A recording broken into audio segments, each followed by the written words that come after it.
Bienvenidos un día más a estos estudios que estamos haciendo con el libro de Segunda de Reyes. Es nuestro deseo estudiar toda la Biblia, versículo por versículo, capítulo por capítulo, y así entender la voluntad completa de lo que Dios quiere para nosotros, cómo se relaciona Dios con el ser humano, cómo en medio de estas historias los hombres tuvieron aciertos o desaciertos, tuvieron victorias, pero también tuvieron fracasos, tuvieron tiempos de disfrutar la bendición de Dios, pero también sufrieron la disciplina de un Dios amoroso, porque Dios a quien ama también disciplina. La historia de los reyes es esta historia y se parece a mi vida, no sé, la familia, lo que estamos viviendo ahora. Pablo nos habla también en el Nuevo Testamento esta vida. Él mismo experimentó que la vida, si lo podría él usar en esa analogía, es como entrar en una carrera. En ese tiempo ya existían las Olimpiadas y todos sabemos que hoy hay carrera de 100 metros, 200 o un maratón. Y cada persona que entra a esa carrera en un carril entra para ganar. Nadie entra a esa carrera y se prepara ahora. Son 4 años de preparación para decir, bueno, me voy a caer a medio camino, me quedo en medio camino. No, esas personas, esos atletas entran para ganar.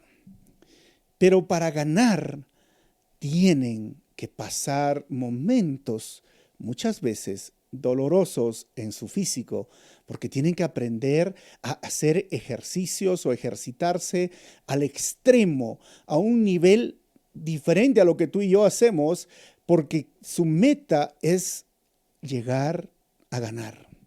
Tienen que muchas veces abstenerse de algunos otros hobbies que muchas personas hacen o algunas comidas porque ellos quieren ganar. Ahí es el momento que se han cohibido, preparado por años y quieren alcanzar la meta. La vida de los reyes y nuestra vida es muy parecida. Muchos empezaron muy bien la vida cristiana y vamos a ver a través de estos versículos cómo termina cada uno de ellos. Para entender un poco más tengo un cuadro y en el contexto estamos viviendo más o menos el año 780 aproximadamente antes de Cristo. Hay una flecha de color roja en esos figuras de color morado y ahí van a ver a varios reyes si estás en tu televisor grande. Jeroboam II, Manahem, Peca, Zacarías, Salum, Pecaya o Pekaj, y todos ellos, y hasta último, Oseas. Y en la parte ploma vas a ver que el año 722, Salmanasar, que es el Salmanasar quinto rey de Asiria, que viene y termina con el reino del norte, porque estamos estudiando el reino del norte.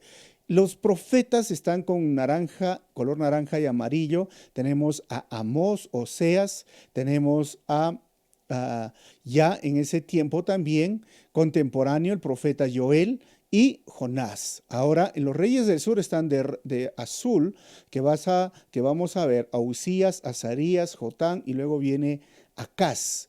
Estamos viviendo esos tiempos en los cuales los reyes están haciendo y deshaciendo con el reino. ¿Y por qué dirán en la parte, como les dije, de color rosado o color violeta, están estos reyes así uno sobre otro?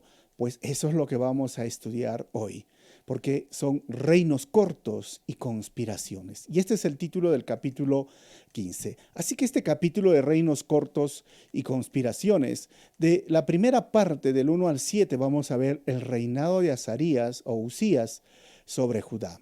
La segunda parte, desde el versículo 8 hasta el versículo 31, nos va a hablar de 5 reyes del reino de Israel: Zacarías, Salum, Manahem, Pecajías y Pecaj. Y la última parte, vamos a ver del 32 al 38, el reinado de Jotam sobre Judá. Y así es que De esta forma vamos a estudiar y a medida que yo voy pasando las diapositivas, van a salir los títulos de las divisiones también de cada uno de los párrafos. Dice el versículo 1, vamos a orar y continuamos, no se olvida orar. Señor, te damos gracias en este momento. Oramos siempre para pedir bendición por tu palabra, oramos siempre porque sabemos que esto es un asunto espiritual y que tu Espíritu Santo redarguye el corazón de cada persona que está escuchando esta enseñanza y que uses mi vida para compartir de tu palabra. Pido esto en tu nombre, Jesús. Amén. Entonces continuamos, versículo 1 del capítulo 15. En el año 27 del reinado de Jeroboam, rey de Israel, que es el Jeroboam II, Azarías, hijo de Amasías, rey de Judá, ascendió al trono. Versículo 2. Tenía 16 años cuando comenzó a reinar y reinó en Jerusalén 52 años. Imagínense, 16 años empezó su trono, no tenía ni su carnet ni su DNI, y reinó 52 años. Su madre era Jecolías, oriunda de Jerusalén. Versículo 3. Azarías hizo lo que agrada al Señor, pues en todo siguió el buen ejemplo de su padre Amasías. Qué interesante que nos encontramos en estos versículos estas frases que para mí son muy alentadoras y motivadoras. Azarías hizo lo que agrada al Señor, pues en todo siguió el buen ejemplo de su padre. Y yo quisiera escuchar eso de mis hijas. Mi hija tal hizo lo que agrada al Señor porque siguió el buen ejemplo de su padre. O recordemos lo que hemos estudiado la semana pasada, el legado. El legado positivo o negativo que le dejamos a nuestros hijos. Si tú tienes más de 40 años, de 40 años para arriba, mira, ya no es la edad de equivocarse, no es la edad de estar jugando con la vida ni estar guerreando, porque hay una edad de 30, 40 hasta 42 años en que una persona está en modo guerrero, ¿no? Pelea con todo el mundo, pelea con sus propios negocios o sus compañeros y no le importa porque dice, yo tengo mucho tiempo para vivir y puedo hacer muchas cosas. Pero llega un momento donde ya no estás para eso. Y tenemos que pensar en el legado, porque la vida no nos da las mismas oportunidades y hemos cerrado nosotros puentes o hemos cerrado puertas intencionalmente y se nos acortan las oportunidades. Pero Amasías, ahora Azarías, tiene ese legado de su padre. ¿Y qué más hizo? Miren, en 2 de Crónicas capítulo 26 se lo conoce como Usías. Ahí reconocen que inició su reinado cuando tenía 16 años y reinó durante el ministerio de Zacarías el profeta y derrotó, tercero, a los filisteos y tomó muchas de sus ciudades y también mantuvo a los amonitas bajo tributo del versículo 6 al 8 del capítulo de 2 de Crónicas 26. Cuarto, fue internacionalmente famoso como un rey poderoso, versículo 8, fue un constructor ambicioso y hábil en la agricultura, versículo 9 y 10, y edificó un ejército organizado y introduciendo muchos instrumentos de tecnología militar, y eso lo dice 2 de Crónicas 26 del 11 al 15. O sea, Reyes no lo dice, pero el escritor de Crónicas dice que cómo es que él hizo lo bueno y lo que agrada al Señor. Pero el versículo 4 nos dice, pero no se quitaron los altares paganos, sino que el pueblo siguió ofreciendo sacrificios y quemando incienso en ellos. Tengo una foto de lo que diría ser estos altares. Recuerden que existía esta diosa Astarot o Astaret que se lo conocía y ahí hacían sacrificios siempre en el corazón, en el fondo del corazón del pueblo amado por Dios existía la idolatría. Eso nos hace recordar a veces, ¿no? Que cuánto por ciento nosotros le hemos entregado nuestro corazón al Señor, ¿100% o 99%? Deberíamos entregar 100%, pero ahí vemos el pueblo que se guardaba un porcentaje, a pesar de que tenía un rey que hacía lo bueno, todavía hacían estos sacrificios que eran idolatría, por lo tanto eran abominación a Jehová. De versículos 5 al 7 vamos a ver el reinado de Azarías y su triste final. ¿Qué pasó? Versículo 5. Sin embargo, el Señor castigó al rey con lepra hasta el día de su muerte. Y como el rey Azarías tuvo que vivir aislado en casa, su hijo Jotán quedó a cargo del palacio y del gobierno del país. ¿Cómo es eso que el rey quedó con lepra aislado hasta su muerte? Miren, tengo una foto de la lepra y la lepra va carcomiendo poco a poco la piel, van perdiendo los dedos y va llegando, es como un tipo de llagas que se van formando, heridas y se van cayendo la piel. O sea, ¿por qué el Señor lo castigó?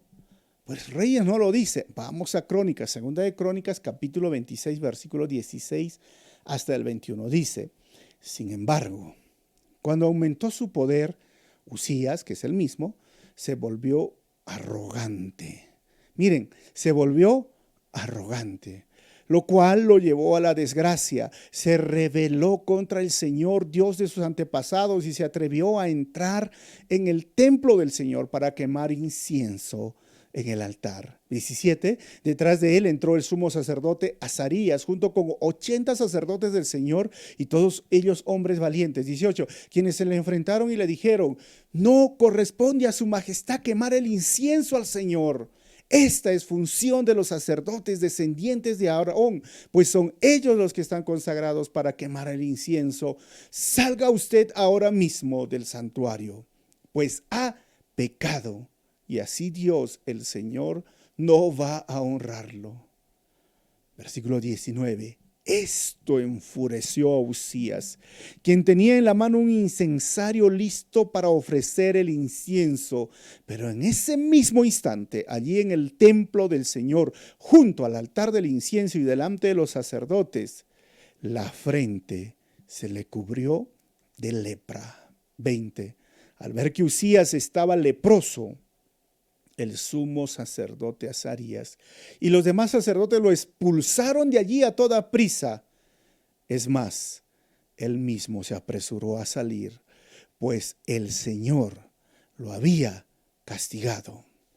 El rey Usías se quedó leproso hasta el día de su muerte, dice el 21, y tuvo que vivir aislado en su casa, y le prohibieron entrar en el templo del Señor. Su hijo Jotán quedó a cargo del palacio y del gobierno del país. Reyes no lo dice, solo explica que murió, Dios lo castigó. Y ojo que la palabra dice, Dios lo castigó.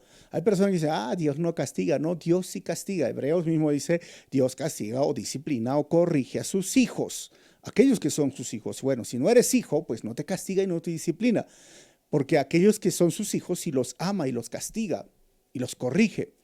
Y en este caso, este rey, por usurpar una función, porque el rey tenía una función, el sacerdote tenía otra función.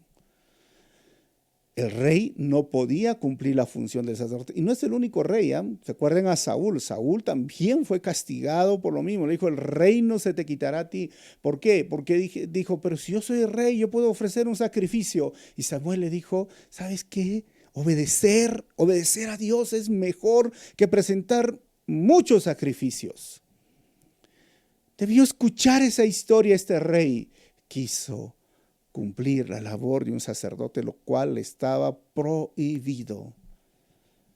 Y la lepra vino a su frente y él debió morir según la ley, ¿no? O sea, que hizo esto y al final debería expulsarlo de Jerusalén, botarlo del campamento, de la ciudad como otros leprosos. Bueno, ahí vemos la misericordia de Dios, pero al final, la otra palabra que resalta es que se volvió arrogante. Y la arrogancia es el principio de la caída de muchas personas con buenos talentos, con buenos dones. La arrogancia viene cuando una persona piensa, es como que si yo no estoy aquí, todo se va a derrumbar. Como el padre de familia, la madre de familia, el hermano que piensa que todo el mundo gira a su alrededor. Y ¿saben qué? Hasta piensan que Dios debe de girar a su alrededor, ¿no? Piensan estas personas que Dios existe para ellos y que Dios tiene que cumplir lo que ellos dicen, lo que ellos quieren. Como si Dios fuese un Papá Noel o fuese el genio de la lámpara maravillosa donde tú frotas y dices, Dios, concédeme esto, ¿no? Concédeme salud. O sea, la arrogancia viene al querer pretender usurpar una función que no te corresponde, que Dios no te lo ha dado y que te crees superior o piensas que eres superior a otros, incluyendo que Dios está a tu servicio. Hizo algo muy bueno. Pero al final de sus días lo hizo mal. Por eso yo pienso, hermanos, que el éxito en la vida cristiana es empezar en fidelidad la carrera y culminar en fidelidad la carrera cristiana. Ese es el éxito en la vida. Fidelidad a Dios y terminar con fidelidad ante el Señor. En el libro, en la palabra de Dios nos dice, sé fiel hasta la muerte, Apocalipsis, ¿no? Y yo te daré la corona de la vida. Soporta, vence. Has empezado la carrera cristiana, te has puesto en esa posición, termínala. Pero me caí, levántate y sigue adelante, porque ahí está la meta. Termina. Recuerda que Dios es un Dios que da segundas oportunidades, que si tú te acercas al Señor, Él se acercará a ti, que si tú confiesas tu pecado, Él es fiel y justo para perdonarte y limpiarte de toda maldad. El éxito es como tú terminas tu carrera. Termínala con fidelidad, termínala con amor, pero termina la carrera. Pablo dijo muchas veces, mira, ciertamente olvido todo mi pasado, olvido lo que queda atrás y prosigo a la meta. Mi mirada está puesta en Jesús. Mi mirada está puesta en las cosas de arriba, no en las de abajo, porque todas están muertas y son vanas. Mi mirada está puesta en Jesús. Termina la carrera. Ese es el momento, el lugar donde tú tienes que estar. Este rey, tristemente vemos cómo está terminando. Miren el versículo 6 lo que dice de Segunda de Reyes 15.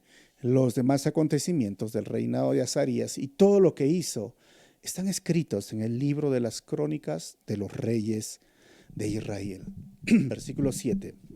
Azarías murió y fue sepultado con sus antepasados en la ciudad de David.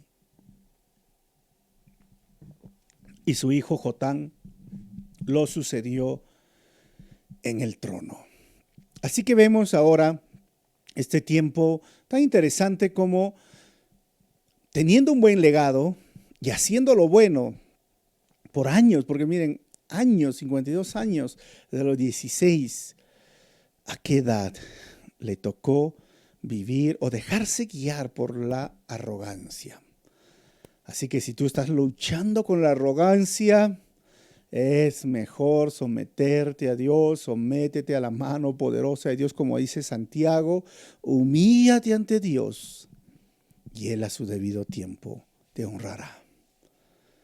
Porque la vida no consiste, la vida cristiana, en cómo la empezamos, sino en cómo la terminamos. En medio de esto, el escritor de Reyes va a poner en contraste, porque esto es el reino del sur, Judá y su capital Jerusalén.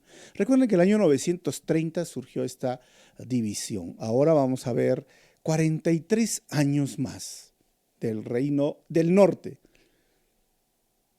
El reino del norte está ahora 5 reyes, que es la segunda parte del reino de Israel. Versículo 8.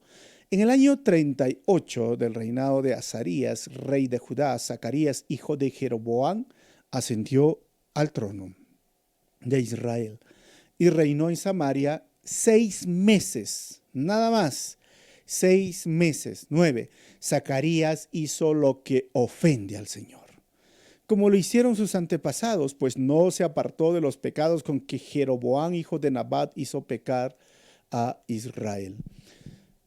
¿Y qué pecados eran estos, hermanos? Pues Jeroboam puso dos becerros, uno en el norte y en el sur de su reino, para que la gente no vaya a Jerusalén a adorar, y construyó, edificó una nueva religión. La apostasía comenzó con Jeroboam y la gente adoraba a estos becerros. Era casi lo mismo cuando Moisés subió a la montaña y ya pasó un mes y no regresaba y decían, pero yo creo que Moisés ya se murió, hagámonos dioses, ¿no? Esa es la tendencia del corazón siempre del ser humano, esa tendencia caída de querer adorar a algo tan inferior a sí mismo. ¿Por qué? Porque un objeto es inferior al ser humano. El hombre es la cúspide de la creación, pero el ser humano cada vez que se arrodilla ante un objeto, se está arrodillando a alguien inferior a sí mismo. Pero es el pecado.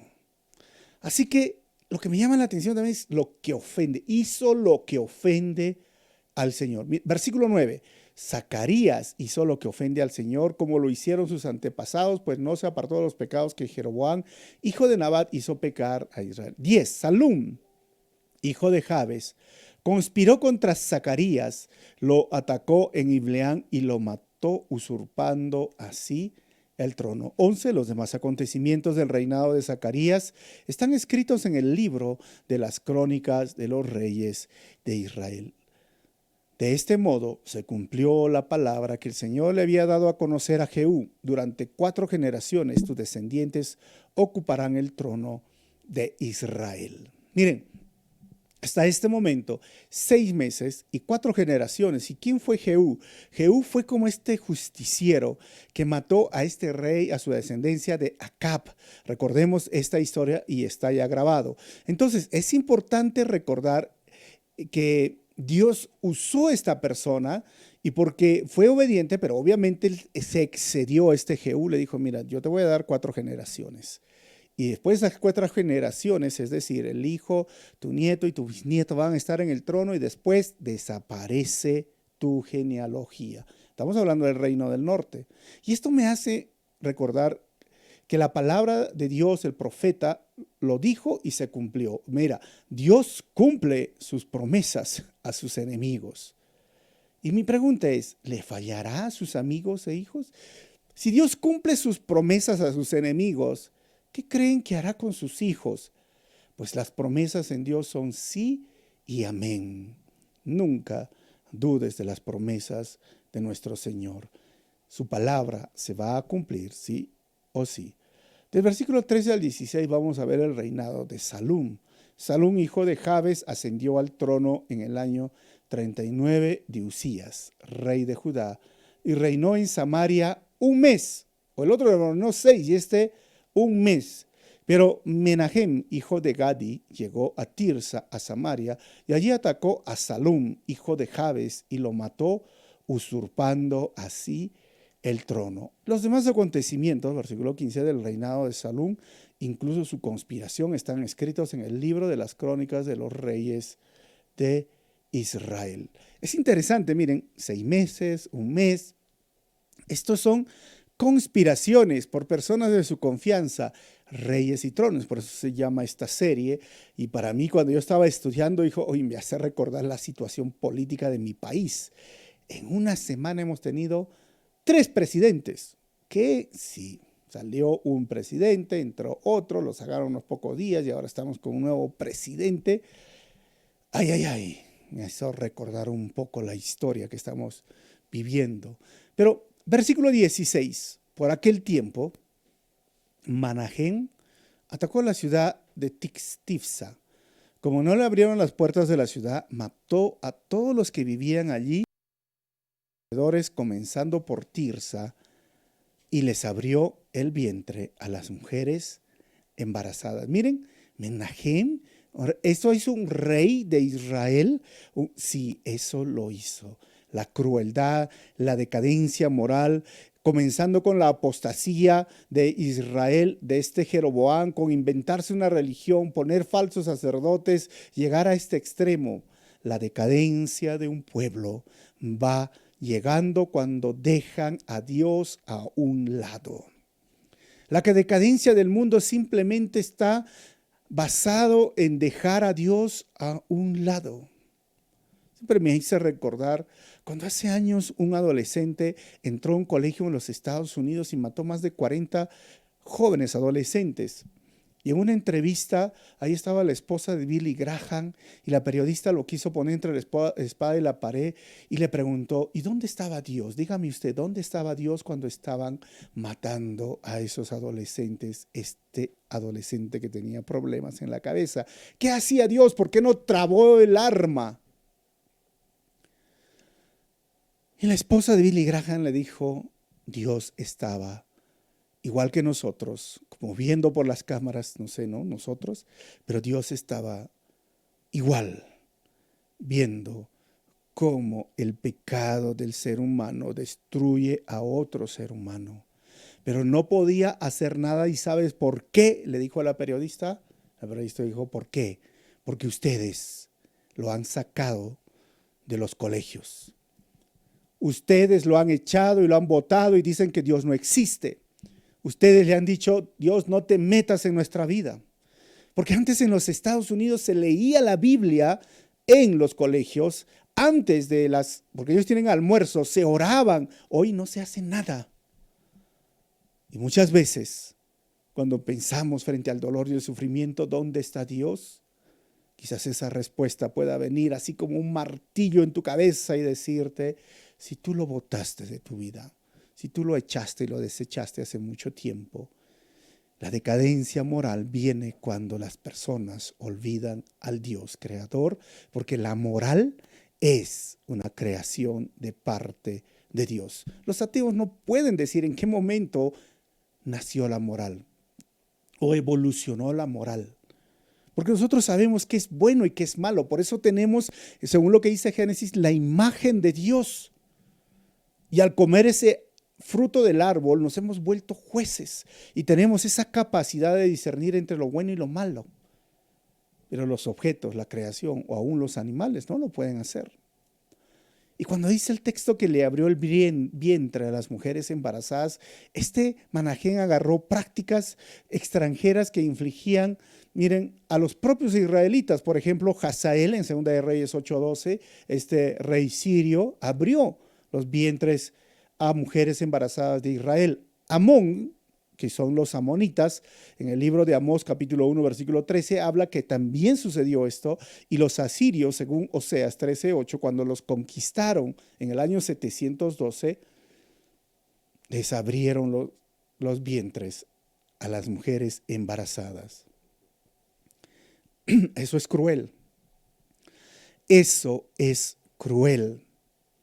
Y lo que estaban haciendo es copiar prácticas de otros pueblos crueles y pensaban que estaba bien. Ahora, cuando hablamos de decadencia morales, para mí es igual de triste cuando hay los abortos, porque es casi lo mismo, abrir el vientre y matar al bebé. Es curioso, ¿verdad? Porque dicen, si el bebé nació y lo matas, oh no, eso es horrible, ese es el derecho de este bebé, de un ser humano. Pero si está en el vientre de la madre, no, eso es libertad, eso no es tu cuerpo, no es haz con lo que quieras con tu cuerpo. Ese pensamiento progresista es increíble cómo ha distorsionado la razón y la verdad. Y donde yo a veces digo, ¿no?, que muchas personas están llorando y preocupados por un huevo de águila, pero no están llorando cuando miles y millones de bebés son abortados cada año en el mundo. Pero lo más triste, ¿sabes qué es? Que hay cristianos que apoyan el aborto. Eso es lo más triste, porque la decadencia moral ha llegado a sus vidas. Y tienen este discurso de la minoría cuando esa no es la solución. Una de las soluciones deberíamos trabajar en la adopción y el Estado debería ir trabajando en los orfanatos, en mejorar esa calidad y trabajar o manejar ese fondo del Estado para trabajar estas áreas y dar apoyo a las familias que están adoptando. La adopción es una buena opción. He conocido muchos hijos que son adoptados y que hoy están sirviendo en el campo misionero y que dicen, gracias a ese papá, a esa mamá que el Señor me puso, hoy tengo vida, yo puedo servir al Señor. He conocido muchos de ellos. Pero es triste cuando hay cristianos que apoyan el aborto, porque esa es la decadencia moral. Y yo pienso, hermano, que la decadencia moral del pueblo de Dios viene al querer ser igual a las prácticas del mundo y no querer diferenciarse del mundo. La iglesia tiene que tener cuidado y los cristianos tienen que tener cuidado de no copiar los programas, ni los diseños, ni la filosofía del mundo, porque debe de entender que nosotros tenemos una moral basada en las Escrituras, en la Biblia, en nuestro estándar de moral, y no el mundo. Pero es triste que el pueblo de Dios quiere parecerse al mundo. Esto es triste. Versículo 17, el reinado de Manahem. En el año 39 del reinado de Azarías, rey de Judá, Manahem, hijo de Gadí, ascendió al trono de Israel y reinó en Samaria 10 años. Pero hizo lo que ofende al Señor, pues durante toda su vida jamás se apartó de los pecados con que Jeroboam, hijo de Nabat, hizo pecar a Israel. Es lo mismo. 19. Tiglat-Pileser, rey de Asiria, invadió el país y Manahem le entregó 33,000 kilos de plata, es un montón de dinero, para ganarse su apoyo y mantenerse en el trono. 20. Manahem les exigió este dinero a los israelitas y todos los ricos tenían que pagarle al rey de Asiria medio kilo de plata. Entonces el rey de Asiria se retiró y dejó de ocupar el país. Ya empieza la decadencia económica, porque después de la decadencia moral, ¿sabes qué es lo que viene? La decadencia económica. En Oseas capítulo 8, versículo 4 al 6 nos muestra esto. Dice, oigan esto, los que pisotean a los necesitados y exterminan a los pobres de la tierra, ustedes dicen, ¿cuándo pasará la fiesta de luna nueva para que podamos vender grano? ¿O el día de reposo para que pongamos a la venta el trigo? Ustedes buscan achicar la medida y aumentar el precio, falsear las balanzas. O sea, eran personas que se beneficiaban con el dinero o las oportunidades y falsificando el peso era de una manera injusta e ilegal y al final tenían que devolver el dinero porque los asirios los conquistaron. Ya estaban iniciando esta conquista. Miqueas, capítulo 8, versículo 4 al 6 dice, malvados, ¿debo tolerar sus tesoros mal habidos y sus odiosas medidas adulteradas? ¿Debo tener por justa la balanza falsa y la bolsa de pesas alteradas? Los ricos de la ciudad son gente violenta, sus habitantes son gente mentirosa, engañan con la boca y con la lengua. O sea, estos ricos eran ricos de forma ilegal. Por eso Proverbios 10:2 dice, las riquezas mal habidas no tienen ningún valor duradero, pero vivir debidamente puede salvar tu vida. Así que esos ricos se hicieron ricos con el sufrimiento, el dolor, falsificando la balanza del dinero de los pobres, ahora tienen que devolver 5 kilos de plata cada vez. Bueno, esa es la vida material. Versículo 21. Los demás acontecimientos del reinado de Manahem y todo lo que hizo están escritos en el libro de las crónicas de los reyes de Israel. 22. Manahem murió y su hijo Pekajías lo sucedió en el trono. Vamos a ver el reinado de Pekajías. En el año 50 de Azarías, rey de Judá, Pekajías, hijo de Manahem, ascendió al trono de Israel y reinó en Samaria 2 años, siquiera duró un poco más, ¿no? Pero hizo lo que ofende al Señor otra vez, pues no se apartó de los pecados con que Jeroboam, hijo de Nabat, hizo pecar a Israel.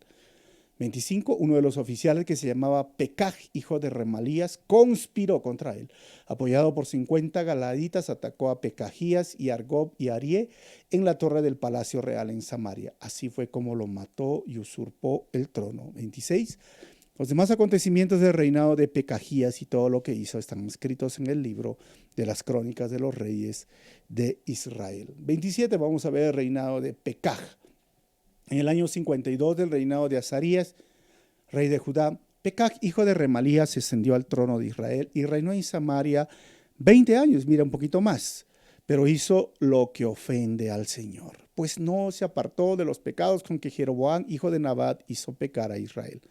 29. En tiempos de Pekab, rey de Israel, Tiglat-Pileser, rey de Asiria, invadió el país y conquistó Iyón, Abel, Bet-Macá, Janoa, Sedes, Hazor, Galaad y Galilea, incluyendo todo el territorio de Neftalí, además deportó a los habitantes de Asiria. Acá tengo un mapa de lo que está dividido. La parte azul es el reino del norte y la parte naranja es el reino del sur. Ahora, cuando habla de estos territorios, está hablando que tengo acá otro mapa, si ves las tribus de Manasés, de Gad y de Rubén.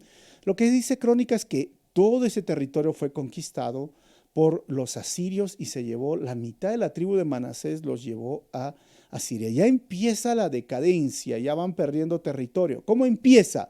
Con la decadencia moral viene después la decadencia económica. 30. Entonces Oseas, hijo de Elá, conspiró contra Pekaj, hijo de Remalías, y lo atacó. Y así fue como en el año 20 de Jotán, hijo de Usías, lo mató y usurpó el trono.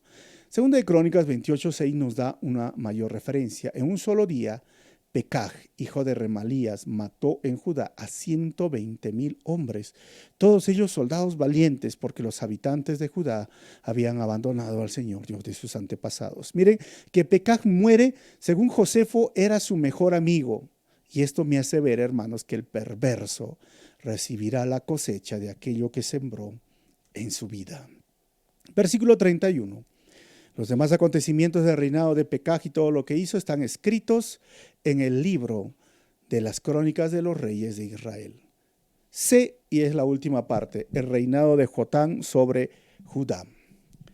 Versículo 32, en el segundo año del reinado de Pekaj, hijo de Remalías, rey de Israel, Jotán, hijo de Usías, rey de Judá, ascendió al trono. Tenía 25 años cuando comenzó a reinar y reinó en Jerusalén 16 años. Su madre era Jerusa, hija de Sadoc. 34, Jotán hizo lo que agrada al Señor, pues en todo siguió el buen ejemplo de su padre Usías. Fue Jotán quien reconstruyó la puerta superior del templo del Señor. Pero no se quitaron los altares paganos, sino que el pueblo siguió ofreciendo sacrificios y quemando incienso en ellos. Miren, hasta este momento es interesante el escritor de Reyes que pone como un sándwich, ¿no? Un sándwich.